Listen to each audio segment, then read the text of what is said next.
We now move on to an integrated view of second language acquisition.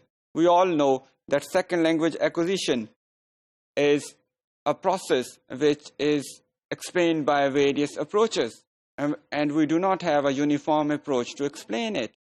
We got internal and external factors which may be responsible for this, and there are various theories or approaches related to those factors which provide us some light to understand them.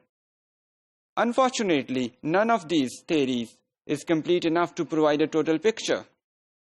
And this is probably also because of the reason that learning a second language may not be a linear process or may not be a linear procedure. Rather, it's a multifaceted endeavor. And in this regard, one must not only consider what is learned, but also what is not learned. The learning of a second language, in a nutshell, may be reduced roughly to 5 stages. And in the beginning, it is a perceived input. A perceived input is the first stage of utilizing input. This is a kind of priming device which activates the knowledge of a second language. And in this regard, we see that a perception is a process through which we connect the newly learned knowledge about an object to already existing knowledge.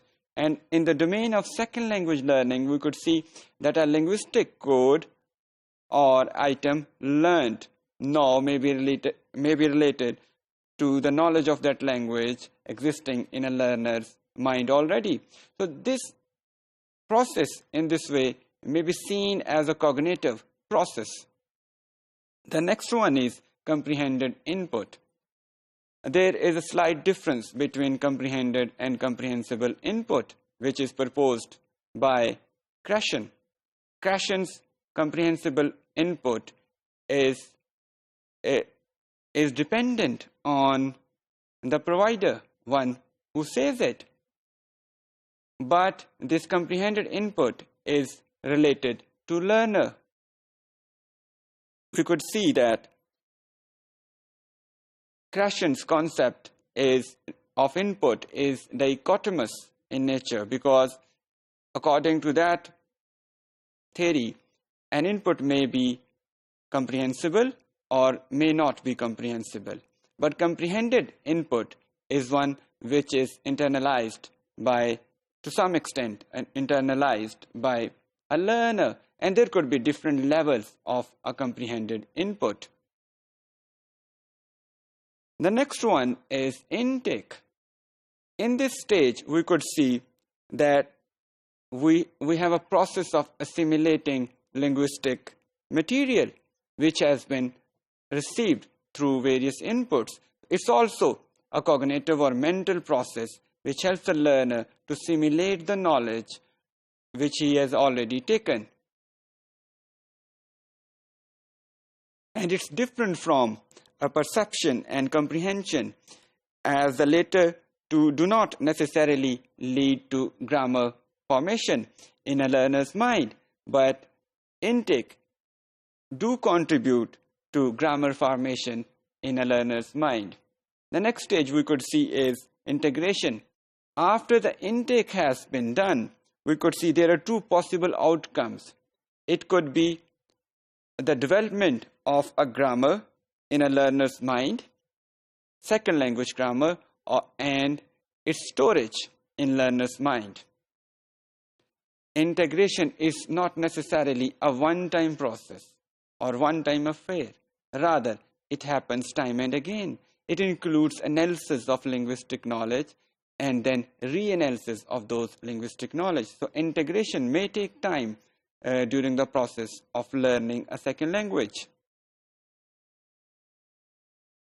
Output is the final stage of learning, is considered to be a final stage of learning a second language.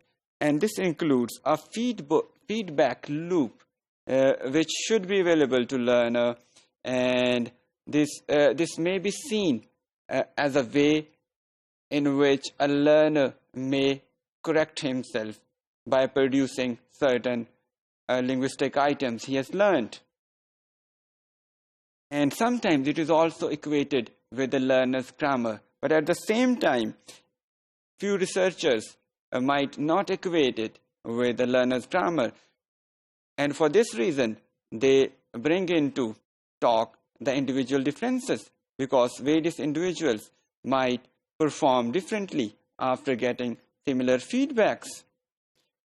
Therefore, learners produce different linguistic forms which have a varying degree of accuracy in the performance, depending on the context in which that performance is being done, or depending on the task which is being performed. So there could be a variation in the successful learning of a second language, and this variation may be related or exhibited through output.